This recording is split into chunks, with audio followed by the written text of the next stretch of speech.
Bismillahirrahmanirrahim. Assalamu alaikum wa rahmatullahi wa barakatuh. Bienvenue sur ma chaîne Apprendre le français avec Monsieur Sharafi. Lors de cette séance, on va découvrir, tout simplement, la troisième partie de la nouvelle réaliste, Auchan, et qui sera consacrée aux péripéties, c'est-à-dire les actions, les événements qui vont suivre l'élément perturbateur. Un matin, en arrivant, son mari descendait avec elle. Et sans s'arrêter aux mioches, qu'elle la connaissait bien maintenant, elle pénétra dans la demeure des paysans. Alors, après les visites répétitives du couple Dubière, aux deux familles, cette fois-ci, alors Madame Dubière et son mari, vont pénétrer dans la demeure des paysans, c'est-à-dire ils vont entrer dans la demeure des Tuvaches. Donc un matin, en arrivant, ce mari descendait avec elle, et sans s'arrêter en mioche, entre parenthèses les enfants, qu'elle la connaissait bien maintenant, elle pénétra dans la demeure des paysans. Elles étaient là, en train de fondre, ça veut dire couper, du bois pour la soupe, et se redressèrent et se levèrent, tout surpris, donnèrent des chaises et attendirent. Alors la jeune femme, d'une voix entrecoupée, tremblante, commença. Alors la jeune femme, c'est-à-dire Madame Dubière, d'une voix saccadée, d'une voix discontinue, d'une voix entrecoupée, tremblante, alors commença. Mes braves gens, je viens vous trouver parce que je voudrais bien emmener avec moi votre petit garçon. Les campagnards stupéfaits et sans idée ne répondirent pas parce que Madame Dubière n'a pas bien expliqué sa demande. Les campagnards stupéfaits, étonnés et sans idée ne répondirent pas. Et il reprit courage, haleine, et continua. Nous n'avons pas d'enfants. Nous sommes seuls, mon mari et moi. Nous le garderions. Voulez-vous? Alors encore, il n'a pas bien expliqué sa demande, mais il parlait un peu, il a commencé à s'expliquer, parce qu'elle a dit, nous n'avons pas d'enfants, nous sommes seuls, c'est-à-dire nous sommes un couple stérile, mon mari et moi, nous le garderions, c'est-à-dire on va s'occuper de votre enfant. Voulez-vous nous donner votre enfant? La paysanne commençait à comprendre. Et elle demanda, vous voulez nous prendre des charlots? Ah ben non, pour sûr. Donc Madame Tuvache refuse donc la demande de Madame Dubière. Alors Monsieur Dubière intervint. Alors en personne, Monsieur Dubière intervint. Ma femme s'est mal expliquée.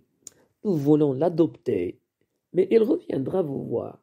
S'il tourne bien, c'est-à-dire si vous acceptez la demande ou bien l'offre, la proposition, comme tu portes à le croire, il sera notre héritier, c'est-à-dire il va hériter, nos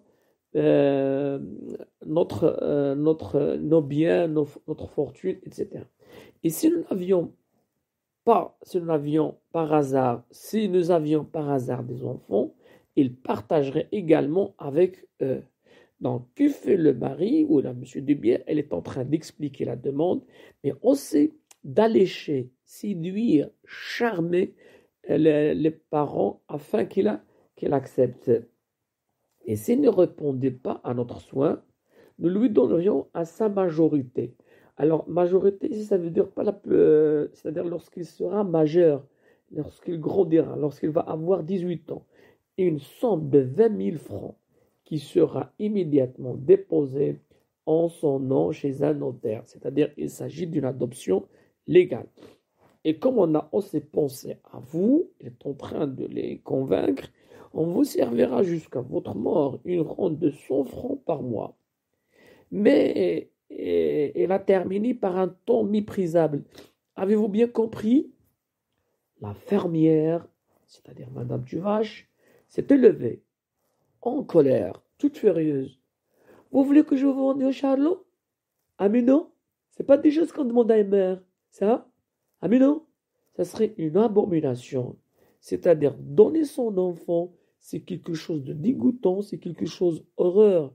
Alors c'est quelque chose monstrueux. L'homme ne disait rien, c'est-à-dire Monsieur Tuvache. Grave et réfléchi. Peut-être elle réfléchit sur l'offre, sur la demande, l'argent, mais elle a approuvé, elle est d'accord, elle a approuvé sa femme d'un mouvement continu de la tête.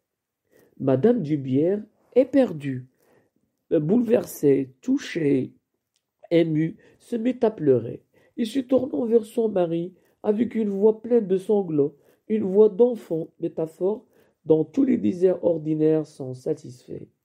Et il balbutia, c'est-à-dire il bégait en parlant. Ils ne veulent pas, Henri, ils ne veulent pas.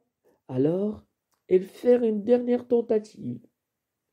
Mais mes amis, songez à l'avenir de votre enfant, à son bonheur. Ah, il n'a pas terminé sa parole. La paysanne, exaspérée, lui coupa la parole. Alors, exaspérée, c'est un adjectif mis en apposition, parce qu'il est mis entre deux virgules. La paysanne, exaspérée, lui coupa la parole. C'est vu, c'est entendu, et c'est réfléchi. Allez-vous-en, et puis, que je vous renvoie point par ici. Si tu permets de vouloir prendre un enfant comme ça, alors, Madame Tuvache s'exprime dans un patois normand. C'est-à-dire, les Normands de la France parlaient ainsi. Et ça ancre l'histoire dans un contexte réaliste. C'est vu, c'est entendu, c'est réfléchi. Allez-vous-en. Il les a chassés de la maison. Et puis, que je vous revoie point par ici. Si t'es permis de vouloir prendre un enfant comme ça. Et c'est ainsi que s'achève. Voilà, cette séance. À la prochaine. Inch'Allah.